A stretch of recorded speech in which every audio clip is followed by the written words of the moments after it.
Hello friends, welcome to Jeevanya's kitchen. Friends, இன்றைக்கி நம்ம French fries எப்படி செய்கிறதுன்னு பார்க்க போகிறோம். குழந்தைங்கலேருந்து வயசானவங்க வரைக்கும் இது பிடிக்காதவங்க யாருமே இருக்க மாட்டாங்க. எல்லாருக்குமே ஆல் டைம் ஃபேவரட்டான ஒரு ஸ்நாக் ரெசிப்பிங்க.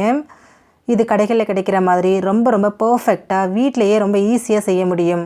இது எப்படி செய்கிறதுங்கிறத பார்க்குறதுக்கு முன்னாடி நம்ம சேனல் ஜீவன்யாஸ் கிச்சனை மறக்காமல் சப்ஸ்கிரைப் பண்ணி பக்கத்தில் இருக்க பெல் சிம்பிளையும் கிளிக் பண்ணிக்கோங்க. இது செய்கிறதுக்கு நான் இன்றைக்கி பெரிய சைஸில் இருக்கக்கூடிய 3 உருளைக்கிழங்கு எடுத்துகிட்டு மண் இல்லாமல் நல்லா கழுவி எடுத்து வச்சுருக்கேன். இப்போது இந்த உருளைக்கிழங்கு எல்லாத்துலேயும் மேலே இருக்கக்கூடிய இந்த தோலை சீவி எடுத்துருங்க. உருளைக்கிழங்கு நல்லா பெருசாக நீளமாக இருந்துச்சுன்னா தான் நம்ம போடக்கூடிய ஃப்ரைஸ் வந்துட்டு நல்லா நீளமாக நல்லா திக்காக கிடைக்கும். இப்போது தோல் சீவினதுக்கப்புறமா இதை கட் பண்ணிக்கலாம். கட் பண்ணுறதுன்னு பார்த்தீங்கன்னா ரொம்ப மெல்லிஸாக கட் பண்ணக்கூடாது, ரொம்ப மொத்தமாகவும் கட் பண்ணக்கூடாது. ரொம்ப மெலிசாக கட் பண்ணிட்டீங்கன்னா உள்ளேயும் நல்லா மொறுமொறுப்பாயிடும், சாஃப்டாக இருக்காது. அதே சமயம் ரொம்ப மொத்தமாக கட் பண்ணிட்டீங்களாலும் மொறுமொறுப்பு இல்லாமல் ரொம்ப சூவியாக இருக்கும். அதனால் மீடியம் திக்னஸில் கட் பண்ணிக்கோங்க. பாருங்கள், இந்த மாதிரி எல்லாத்தையும் கட் பண்ணி எடுத்துக்கோங்க. இதோட சைஸ் பார்த்திங்கன்னா நல்லா நீளமாக எந்தளவுக்கு கரெக்டான திக்னஸில் இருக்குதுன்னு பாருங்கள். இதே மாதிரியே மீதி இருக்கக்கூடிய எல்லா உருளைக்கிழங்கையும் கட் பண்ணி எடுத்துருங்க. கட் பண்ணின உருளைக்கிழங்கை உடனே தண்ணியில் சேர்த்துருங்க, அப்படி இல்லைன்னா நிறம் மாறிடும். எல்லா உருளைக்கிழங்கையும் கட் பண்ணி இந்த மாதிரி தண்ணியில் சேர்த்துக்கோங்க.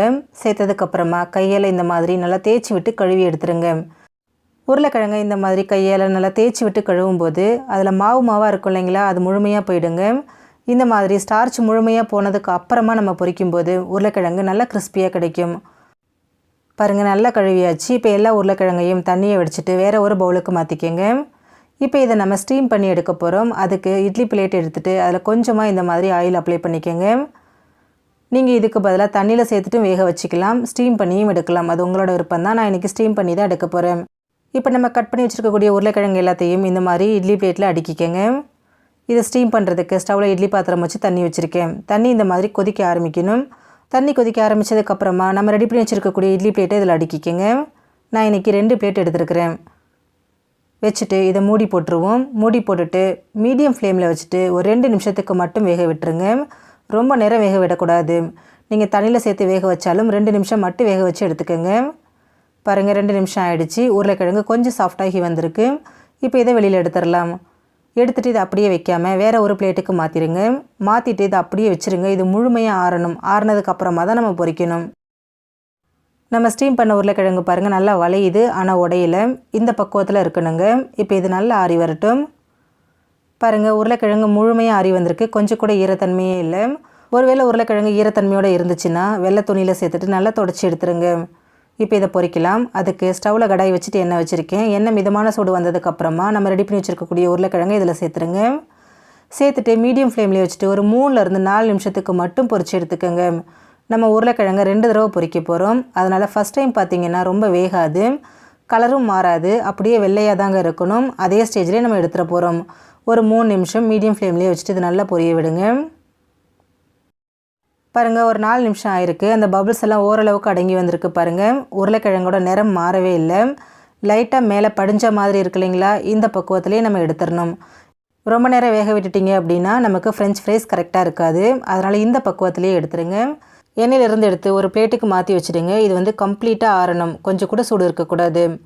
பாருங்கள், நல்லா ஆறி வந்திருக்கு, கொஞ்சம் கூட சூடு இல்லை.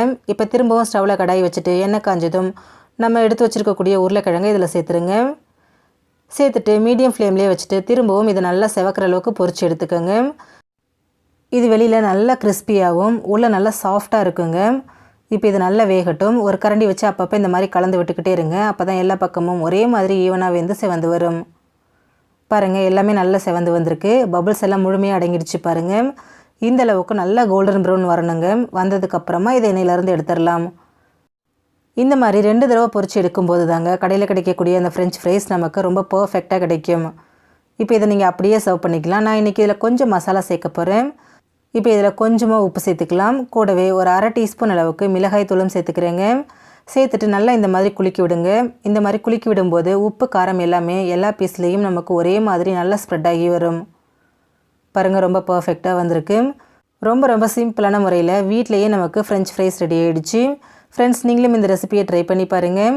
இந்த வீடியோ பிடிச்சிருந்தா லைக் பண்ணுங்கள், ஷேர் பண்ணுங்கள், கமெண்ட் பண்ணுங்கள். ஜீவன்யாஸ் கிச்சனை சப்ஸ்கிரைப் பண்ணி பக்கத்தில் இருக்க பெல் சிம்பிளையும் கிளிக் பண்ணிக்கோங்க. அப்போ தான் நான் போடுற வீடியோஸோட நோட்டிஃபிகேஷன்ஸ் உடனுக்குடனே உங்களுக்கு வரும். தேங்க்யூ.